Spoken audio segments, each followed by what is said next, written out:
God has returned to save his people. Praise Russell T. be. Davis. Hallelujah. Praise be to Russell T. Who I've actually met in person. Yeah, all right. We'll get in, yeah. Yeah, my dad bumped into Robert Downey Jr. What of it? I am actually quite excited. Oh man, I'm so excited. The only thing that bums me is that we're not gonna get any Jodie under Russell. I just find it deeply upsetting that Jodie is always going to be associated with the Chibnall era now. Why is that upsetting? Because Jodie could, if there was a better showrunner, she would have been really good. Plus, people are going to use it as an excuse to say, "Oh, having a female doctor doesn't work." I agree with him. Given better material and better writing, she could have excelled. I mean, to be fair, there were some standout episodes, I feel like, that were actually very good, like Rosa. Yes, absolutely. If it had ended differently, the whole Timeless Child arc could have been good if it hadn't been so retconny. The thing about Jodie, like, Jodie is an excellent actor, and it is a shame because it felt like her era had only just gotten started. Because apart from like the Timeless Child stuff and the stuff with Captain Jack and like Spyfall and that, there wasn't really anything too big. Obviously, like apart from the big retconny stuff, but there was so much more that she could have done, I guess. She can always come back in audio dramas. True. Yeah. Because, like, I mentioned on the Twitter, the Sixth Doctor was the worst Doctor until the audio dramas. If given the right material, Jodie could have been good to like defend. I can't believe I'm going to say this. To defend the Timeless Child in its concept, it kind of does date back to classic Who, because there was going to be this thing called the Cardinal Master Plan, which was basically the Timeless Child, but done slightly differently. So it's not an entirely original concept. If they conclude it in the right way, I think it could still be a solid arc, even if the Timeless Children itself was a clusterfuck. Are we talking the episode or are we talking the concept there? The story arc. I feel like the Timeless Child, the way that it was done, it all kind of just comes in 1/2 episodes. Russell, the way he did story arcs, and one of the things I'm really excited for again is, the slow seeds being planted all throughout a season. Almost every episode. Oh, name drop us something. Oh, name drop us something. Oh, I wonder what this is going to be. Does Russell's return also mean a return of people like Murray Gold? Not necessarily. No, but like people are sort of starting to associate his return with like previous RTD era production personnel. I mean, Julie Gardner will be back because she's to do with Bad Wolf. So okay.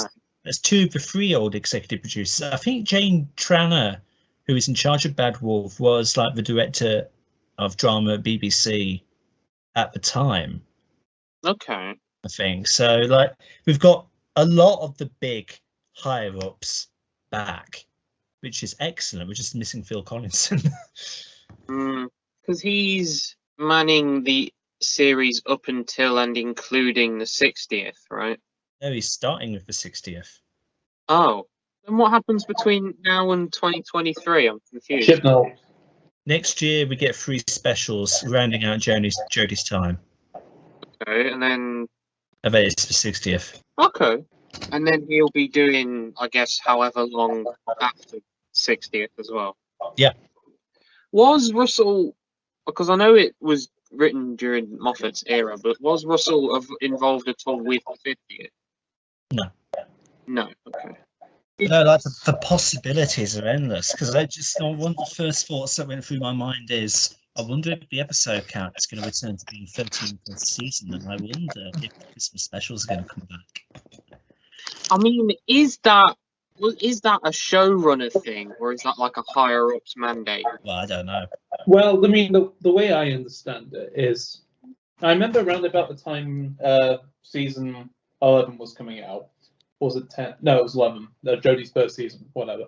11. Chibnall there was a big deal about it having higher production values and things like that. And there was a noticeable jump in like the visual effects, CGI and everything. Maybe it was a budgetary reason why the episode count was cut down. And depending on how Russell tackles it, if he decides to pull back on the budget for the special effects and kind of lean more into the practical side, then perhaps in that sense we could get more episodes. What's the justification for the New Year's specials in favour of the Christmas specials? Because I heard a thing that Chibnall believed that there was nothing more that could be done regarding Christmas. Well, to be fair, they've done Dickens, they've done Snowmen, they've done. Yeah, but like for a Christmas special, it doesn't have to be thematically about Christmas. Because if you compare Russell's ones to Moffat's ones, Moffat's were obliquely Christmas themed. Russell's were just normal episodes that happened to be set at Christmas. Yeah, like Voyage of the Damned. Well, yeah, because that was more thematically about Titanic than anything. Like the only vaguely Christmassy thing about that was the angels. True. And the fact that it snowed sort of at the end. I seem to remember Russell saying, "Oh no, I'm done. I'm never coming back." Yeah. Me and Doctor Who are over. We broke up for serious, yo. Well, I wonder what the incentive was. What, for him to come back? Yeah. Well, he is a fan of the show, isn't he? That's what. Yeah, but like, is it why bring specifically Russell the Godfather back?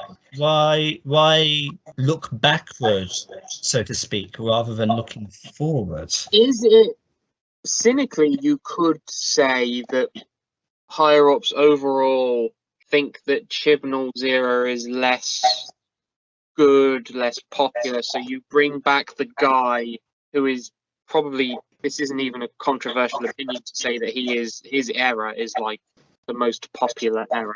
Oh, easily, yeah, Easily. Because of the law. So you bring back the success and the name value and the sort of cultural value or whatever, like with that.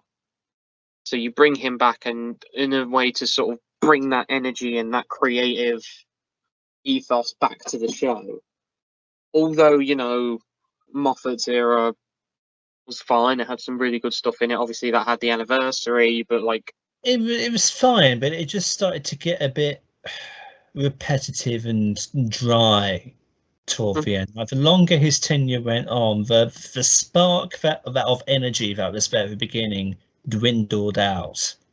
Like by the end of Capaldi's run, yeah, like series 10, great series, I love it, but just like the effort sort of wasn't there. It had lost the big public appeal even by that point. Yeah.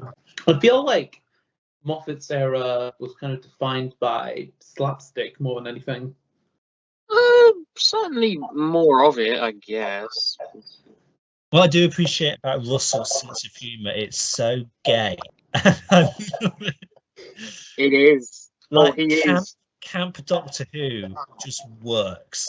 Like Partners in Crime is the funniest episode of Doctor Who of all time. Oh, I don't know, Boomtown's pretty funny. But like, no, I still think the whole thing of the Doctor and Donna not just being like in the same room all day and not noticing each other, like they're bobbing their heads. It's genius. It's absolutely genius.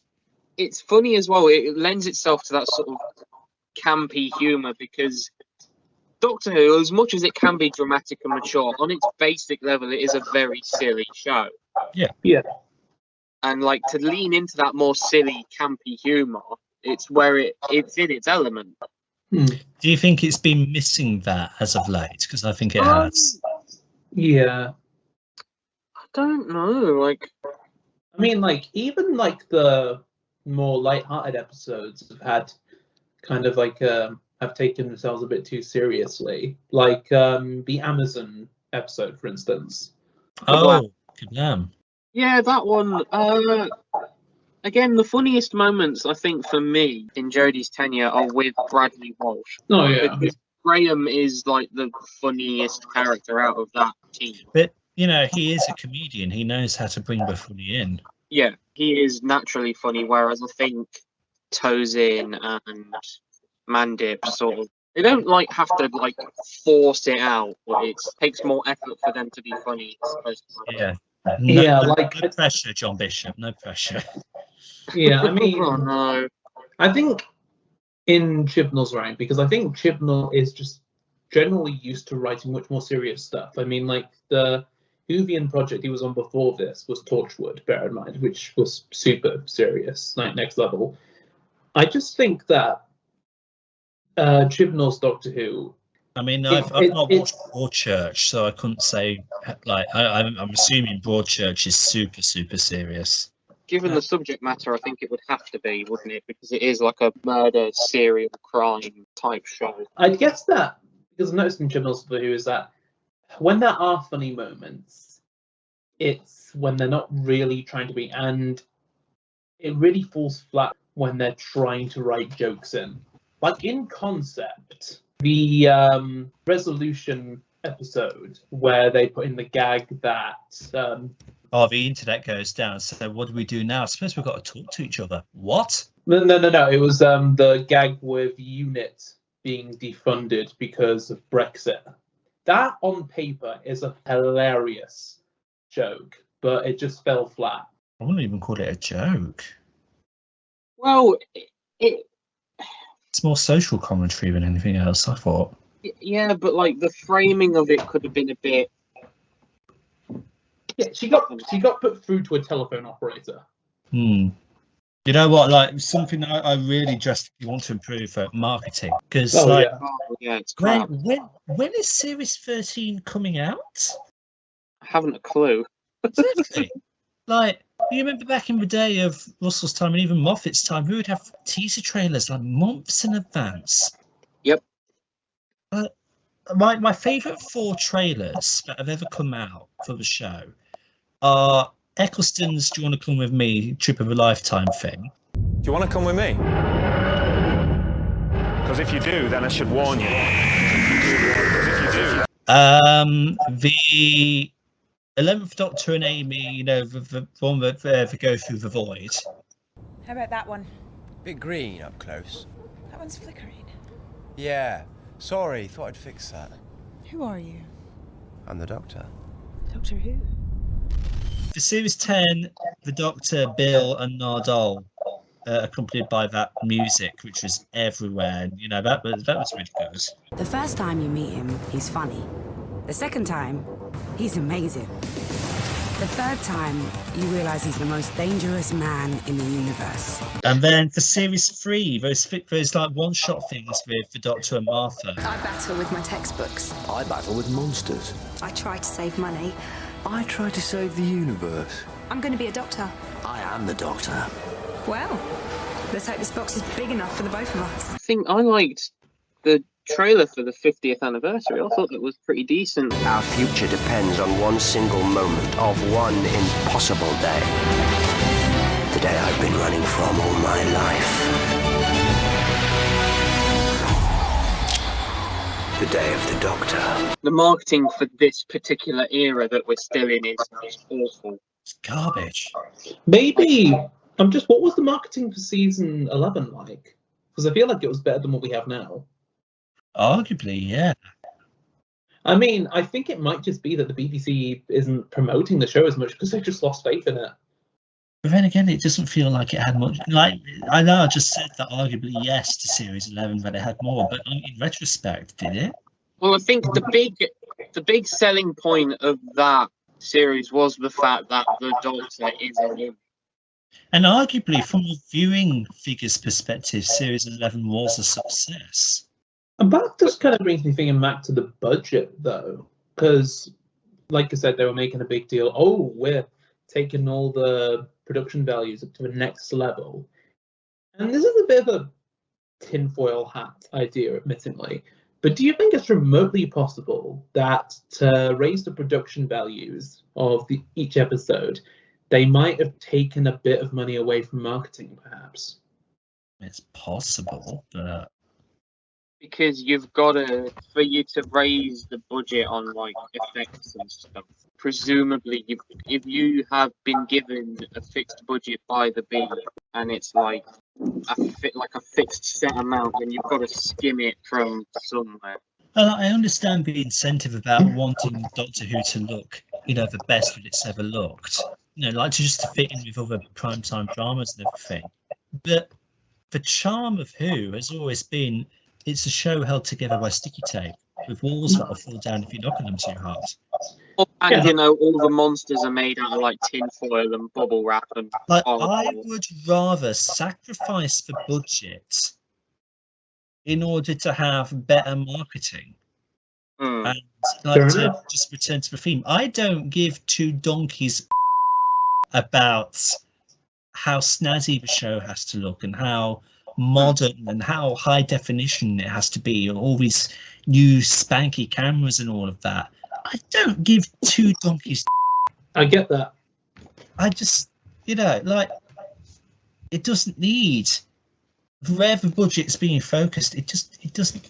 That's not a priority. That should be there, I think. And as we said earlier, it is an intrinsically and intensely silly and campy thing. So that doesn't always need the bigger budget, does it? Will he write it like he used to write it? Will it feel different? Will it feel like its own thing? Or will it feel like he was in charge back when he was actually in charge? That is the sort of interesting thing, isn't it? My personal hope, just because I'm such a fanboy of the old times, is that it will have a semblance of feeling back to how it used to be. It doesn't necessarily mean it has to be like that. No. By all means, Russell, give us a new thematic, give it a new feeling. But I would hope that there is some semblance of how it used to be, just so that myself and everybody else is captivated once more. But like the mere announcement of him returning has lit like a fire. Oh yeah, like a big fire underneath everybody, because it was like, oh my god, yeah, cool, something. Oh my gosh. Because whilst his era, it had some less, some of the writing in some points could be bad. Sure. Love and Monsters is poopy compared to everything else. I mean, it was an episode centered around a fan-submitted monster. To be fair, courtesy of Channel Pup. Yeah, check out Channel Pup. I was about to say that. It was good overall, so. Well, something I miss about, and again, we're talking about budgets. This existed specifically for a budget. Dr. Light episodes. Dr. Light? When was the last time we had a Dr. Light episode? Was it Turn Left? Oh, right. You mean episodes where the Doctor's not present? Yeah, and it's for budgetary reasons. So, sometimes you'd have a companion light episode and a Dr. Light episode. So when you've got a companion light episode, the companion is off filming the Dr. Light episode. So you can basically do 2 episodes at the same time and save money. Okay. So the first one was what? Love and Monsters. Yeah. Blink. Yeah. Blink. Then Turn Left. Turn Left. Whilst Midnight was the companion light episode. Midnight. Oh, I'll tell you, the last companion light episode we had would have been The Woman Who Lived. Some of the episodes I frequently go back to in Russell's era, and this will attest to you how good his writing is. Dalek is one I'll go back to. That's technically Robert Shearman, that's not Russell. Oh no! Oh no! Still though, he was the showrunner. Yep. So it would have been past him. I'm still counting Dalek. Dalek, End of Time is great. I like it a lot. It's flawed. In Mimicry. Part 2 is pretty good. Part 1 is a bit of a miss for me. What else do I watch frequently from that era? The one with the Dalek Crucible and the two. Journey's End. Journey's End. There you go. I watched that last Friday. That was a good night. Journey's End. I mean, you watching any episode of Doctor Who is a good night, Lawrence. As soon as I heard Russell was back, although that was the 2-parter I watched. Yeah. But There's something about, and I guess to be fair, the 3 showrunners we've had thus far in New Who have all been fans when they were younger. Like, they're not. Yeah. So it's not a wholly unique thing for Russell, but there's something about the guy who brought it back into popular culture. There's something about the guy who brought it back, coming back to helm the ship, is a bit. It feels special. It's fan service. Let's face it. But rather, they tried something new with Chibnall. They got burned, so they're going back to a showrunner that they know works because they want to make Doctor Who popular again. Essentially, I know that there are fans of Chibnall's era. Hell, I'm a bit of an apologist myself for some areas. But in a general sense, Russell T Davies is considered the gold standard. So after this kind of flop era that they've had, it makes perfect sense to revitalize the series by going back to the gold standard. Yeah. Dan's views about it being floppy do not necessarily represent the views of the channel or the income from But when I say a just got to address off of the hate comments. when I say a floppy era, I mean in the general consensus, people tend not to like the Chibnall era. And I did say that I am an apologist in a lot of areas. I'm just saying the general consensus. Yeah, definitely. But yeah, it does. It feels like a special thing, and it's exciting. And as we said earlier, there is like a new spark. It's the most excited anyone's been since like the announcement of Jodie's casting, I think. Yeah. Well, gentlemen, we've had a nice civilized discussion about Doctor Who. Now let's rip it to shreds. Now let's get all the memes in and get Bradley waking up again. Indeed. But you can come back now. What do you want? You. Alright, let's go. That was a beautiful little talk. And I feel like we needed to make that civilized because so much of the. I remember how sort of toxic it felt when we made that 3-part thing. Yeah, the wider fan base has already had a domestic 3 times over.